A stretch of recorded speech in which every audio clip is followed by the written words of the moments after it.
Thank you for tuning into IFES on Elections. I'm Laura Osio. On Sunday, February 26th, Senegal is scheduled to hold the presidential election that has made headlines around the world, as hundreds of Senegalese have protested the Constitutional Court's decision to allow President Abdoulaye Wade to run for a third term. Abigail Wilson, IFES Deputy Director for Africa, talks to us about Senegal's history with democracy, the strength of its electoral system, and the role of the international community in the electoral dispute. Why did violence erupt in Senegal ahead of the upcoming elections? The main reason why violence has erupted in Senegal recently is because Abdoulaye Wade has recently been confirmed by the Constitutional Council that he can run for a third term. And people in Senegal, especially opposition parties, are very disappointed by that decision because actually Wade had promised before becoming president that he would not change the constitution to run for a third term. So unfortunately what happens is that with this decision, the political space does appear to have closed a little bit for any other political parties that would like to run for the presidency. Up to this point, it appeared that Senegal's relationship to democracy was quite a good one.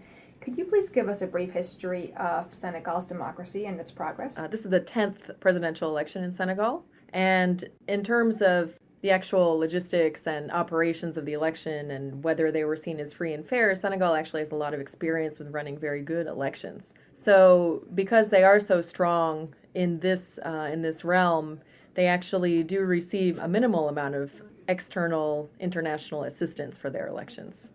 What is the status of the preparation for the elections on Sunday? It's a good question. The elections, actually, things have been progressing nicely. Things are, underway. But one thing I wanted to mention is that there are actually 3 separate institutions that are in charge of these elections. One is the Ministry of the Interior. They have traditionally been the ones to run the elections up until now, but they were seen as not independent from the presidential party and the president. So since August of this year, there's been a new ministry in charge of running the elections called the Ministry of Elections. But they don't have quite as much experience with running elections. So in reality, the Ministry of the Interior is doing a lot of the election preparation this time.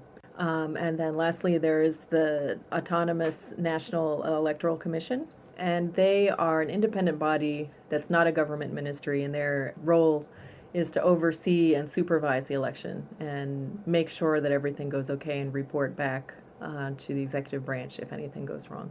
The only issue that's really problematic at this point are the voter registration cards, which have not all been distributed yet. Some reports say that there are hundreds of thousands of cards that have not yet reached voters, and people have not picked them up. There are about 5 million registered voters in Senegal, so the amount, it's not really known exactly yet, but it could be significant and it could possibly have an effect on the election. And lastly, because of the violence, there are some parties in Senegal who are calling for a postponement of these elections, which at this point does not seem likely to happen, but it's something that a lot of people have been talking about. How well can Senegal's electoral system handle such discontent? After the election, for a number of days, from I think it's March 2nd until March 5th, there's a period of reporting of election complaints. And the body that's meant to handle those is the Constitutional Council. We're not sure the volume, the number of complaints that are going to be coming in, and we're not sure how independent this body is, but we're going to have to wait and see to see if they're really going to be able to keep a lid on things during that crucial period. Lastly, when can we expect election results? The provisional results are going to be announced on March 2nd. That's the deadline for announcement of provisional results. And as I mentioned before, between the 2nd and the 5th is the period for filing election complaints. And then on March 5th, if no complaints are filed, there will be the final and official announcement of results. And depending on the results, there may possibly be a second round election, which would, according to the Electoral Code, be on March 25th. Thank you, Abby. Thank you. For more IFES on elections, please visit ifes.org.